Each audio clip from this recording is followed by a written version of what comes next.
Starting a business with your passion is a load of rubbish. Business gurus have been lying to you. Starting a business with your passion is not the way to go. Join me in this video for a step-by-step guide on how to start your business today. I've set up or acquired multiple successful small family businesses, and I've learned a thing or two along the way.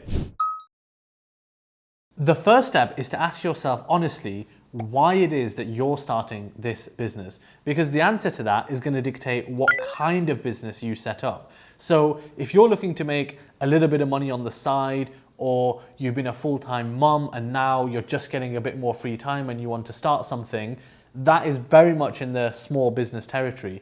But if you're someone that wants to change the world with a radical idea, or you've got a very specific problem that you want to solve and change the world with, then that's an entirely different type of business. In this video, I'm going to concentrate on the former, your classic small business that's designed to make a little bit of money and grow organically and sustainably.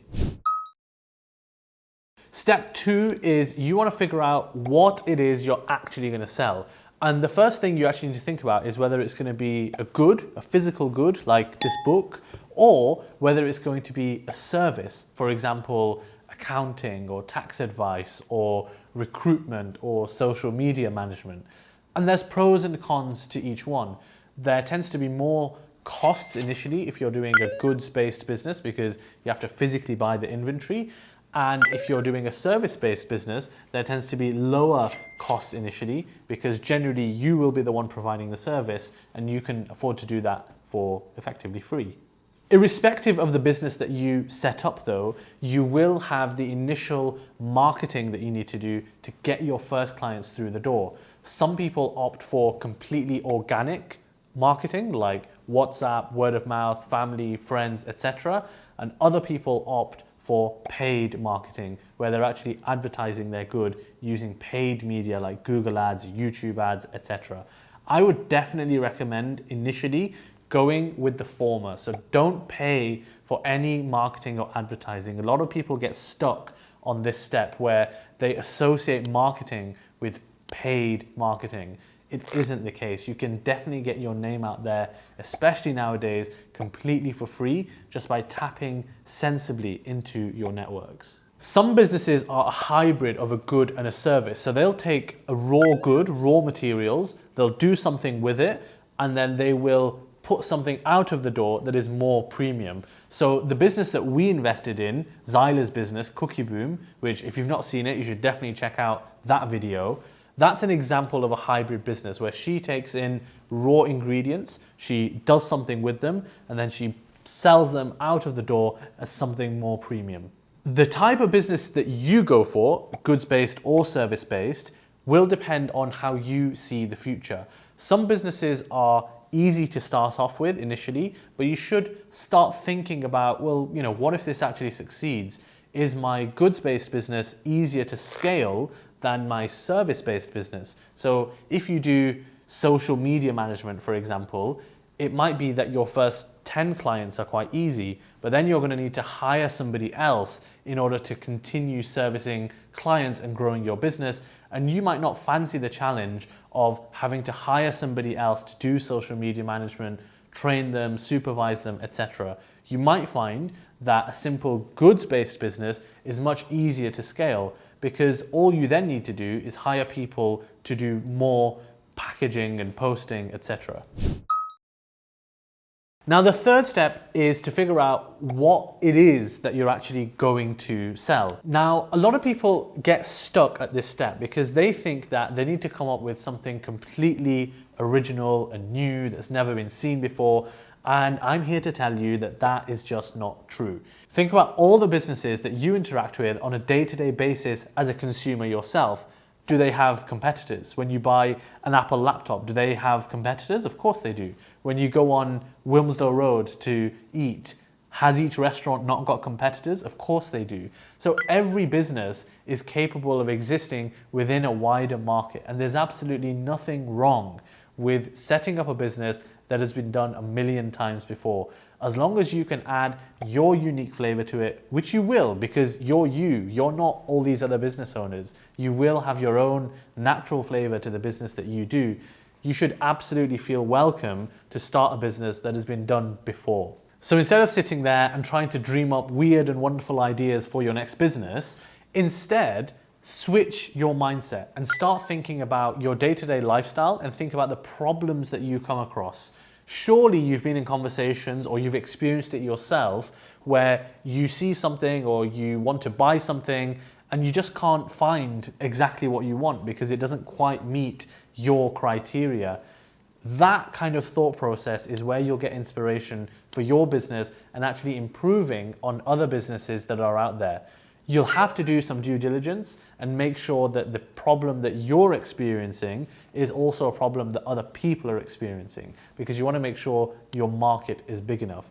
But this is the kind of mindset that you need in order to start your next business. So stop thinking about solutions straight off the bat and initially just start thinking about all the problems that you face. And once you've got the problems, you can then start thinking about the solutions. So you might find a completely random niche like the cycling gear that you can't get hold of or isn't quite available in the right size, or whatever that random problem that you face is, that could be your next business. You might also, for example, have a specific way to get to market. So if, for example, you've got contacts in a certain country abroad and you can source something from there that isn't available where you live, that could also be an avenue for a business idea for you. If you're still falling short of inspiration on business ideas, just do what I said earlier. Just look at the world around you. There are millions and millions of businesses. Everything around you was probably created by a business somewhere in the world. So there is no shortage of ideas. You just need to pick one and start moving on it. So with all these ideas jotted down, you should now actually start thinking about which one you're going to go for. I look at 4 key things when starting a business: profitability, scalability, ease of setup, and marketing. Profitability, what's it all about? Very, very simple. You should run some numbers on exactly how much you can sell something for, and you also need to run numbers on the other side, i.e. how much is it going to cost you? And you should look at not just how much it's going to cost you to buy in, but you should look at all the other costs that are going to be associated with your business. So you want to look at the shipping cost to buy it. You want to look at insurance costs, office costs, electricity, internet, and all these other costs that come with running a business. And you also want to make sure that you're factoring in the shipping cost for when you send the good out as well, because that will come off your revenue line as well. With these calculations in place, you can work out something called your net margin, which is basically a percentage of how much money you actually make. So if you sell something for £100, and once you work out that to service that £100 sale, you've got about £80 of costs, so you'll end up with £20, and £20 as a percentage of £100 is 20%. Your net margin would be 20%. As a rough guide, especially in the early days, I like net margin to be at least 25%, if not more. As your business grows, ideally you want your net margin to keep growing, but it might stay around there. Sometimes the net margin might dip down a little bit, but that's fine because ideally you're reinvesting into the business with the hope of bringing that net margin back up. Then you want to think about scalability. So if this thing actually succeeds, is there a future here? Can you see a clear line of progression as to how you would fulfill more orders, more clients, more customers? Is it a case of, yep, I know exactly what I need to do. I need to hire this type of person. They're readily available. They're fairly affordable. Or is it the opposite? Actually, no, because this business that I've started, it needs real specialists. They cost a lot of money. I'm not sure that when I get to 25 clients that I'm actually able to afford bringing that person in. So you don't need to dwell too much on this point because that can also cause you to not start your business, and I would never encourage that. But you should have in the back of your mind some idea as to, if this does take off, I will do this. But again, I must stress, don't dwell too much on this point because these are the good problems to have. If you're starting to see success and you're having growing pains, then you will figure it out at that time as well. how easy is this business going to be to actually set up? Because a business doesn't exist until you actually get going on it. Now, I'm a big advocate in business of actually just getting started and get the thing out of the door. Especially nowadays, there are very, very few reasons that you can give me as to why you have not started your business. Websites are super easy to create. Marketing is super easy. You've got social media, you've got WhatsApp. Setting up payments is super easy. There is nothing that you cannot do tonight to get started. So why are you waiting? However, some businesses, only some businesses, require things to be picture perfect. So if you're selling gift boxes, for example, you can't really go out there with a shoddy product. That's where you do need to spend a bit of time making sure that the product looks good, the photos are good, etc. because your good is much more presentational than others. But don't let this be an excuse. You should still get going, and it is very, very easy to get this done within a day or two. Lastly, you need to think about your go-to-market strategy. Now, these days, this is pretty simple because you have got places and platforms that will give you a voice. Social media is a great example of that. And also places like Amazon, Etsy, eBay, these are huge marketplaces that you can turn up to, show them you're good, and you've got customers ready and waiting to buy. A lot of people think that I need to set up my website, I need to make sure it's perfect, I need to do paid ads. It's all a load of nonsense. You don't need to do any of that. I've seen perfectly successful and actually massive businesses that exist only on Etsy, only on Amazon, etc., etc. Where most people go wrong is they think they need to spend ages on their website, and as a result of that, they never actually get going. So use your common sense here. What's the quickest way that you can get people and customers through the door? And then spend some time developing your own website and creating your own audience and your own brand off the back of that. The fifth and the final step is actually the most important step. And it's a really simple one, but it's a really difficult one. And that is stick at it.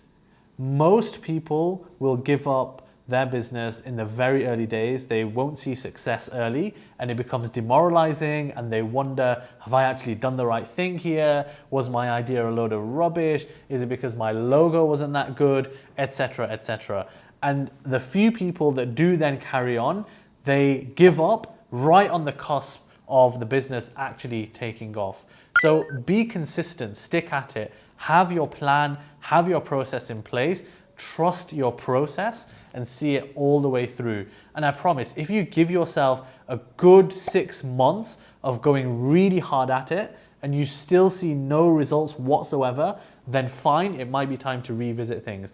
But give yourself at least 6 solid months with a good process and good consistency, and I promise you, you should see results. Learn from the feedback that your customers give you. Invite that feedback genuinely, especially your first few customers. You should be on the phone to them straight away once they've received your order. Check in with them. Have they received it? Are they happy with it? Have they got any suggestions? These conversations are absolutely golden because they'll allow you to tweak your product and tweak your service the way that it needs to be for you to get more and more customers through the door. And if you've got a business idea that you want to run by me, I'll be looking out in the comments and I'll be responding. So make sure you comment below and let me know what your business idea is, how far you are in your journey. And if you want to share your link to your website, then feel free, I'll check them out as well. If you want more inspiration on business and starting a business, then check out our recent video where we invested in a small business ourselves. And who knows,